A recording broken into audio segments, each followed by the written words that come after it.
bihora bishika ukibaza uti mbega ni kuki Elon Musk ari umukire wa mbere kw'isi. Uyu mugabo kuva akiri muto yari umuntu akunda gushakisha ibintu bikomeye cane abandi bantu badashobora gutahura. Mbega uzi yuko ku myaka yiwe 12 yakozeje arayigurisha araronka amafaranga, ariko kugira ashika hari uyu munsi nuko yarabayeho mu buzima butoroshe.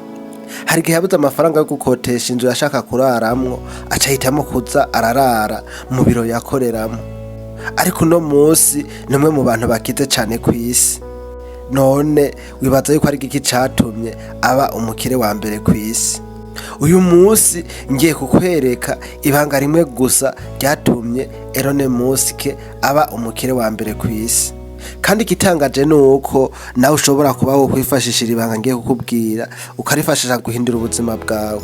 Ico utegetswe no kumviriza iyi video kuva ku ntango gushika ku iherezo. Nimba ariyo ryambere bushize kuri urubuga kwawe kuri ku mafaranga nuko ukora sabone.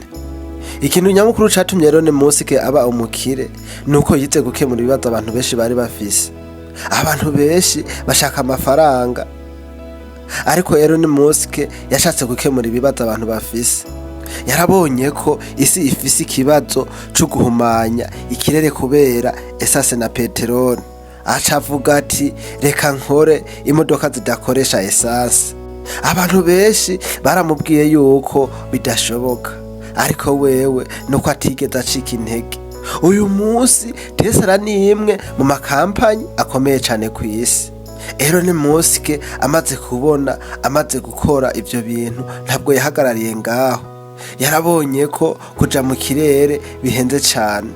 Abandi barabibona ico kibazo ariko bagaceceka, ariko wewe yaciye avuga ati hari uburyo twobikora bihendutse. Aho niho SpaceX yavukiye. Uyu munsi iriko irahindura isi cane mu bintu vyerekeranye n'ibirere.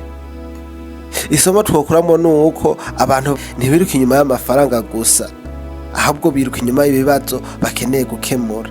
Aha turabira hamwe nka Jeff Bezos yafashije abantu kugura ibintu kuri online. Bill Gates nawe yafashije abantu gukoresha computer. Elon Musk nawe ariko arakemura ibibazo vy'isi. Aha niho amafaranga yiwe yavuye. Ariko nawe rero ntukibaze gusa uti nokuraho amafaranga, ahubwo ibaze uti ni ikihe kibazo nokemura. Kuko iyo ufashije abantu benshi n'amafaranga aragukurikira. Ubu umaze kumenya ibanga rimwe gusa Elon Musk yakoresheje kugira abe umukire wa mbere kw'isi, gukemura ibibazo abantu benshi bafise. Abantu benshi biruka inyuma y'amafaranga, ariko abakire bo biruka inyuma y'ibibazo bakeneye gukemura. Nawe ushobora gutangura n'ico ufise uyu munsi. Rondera ikibazo abantu bafise uhitemo kugikemura.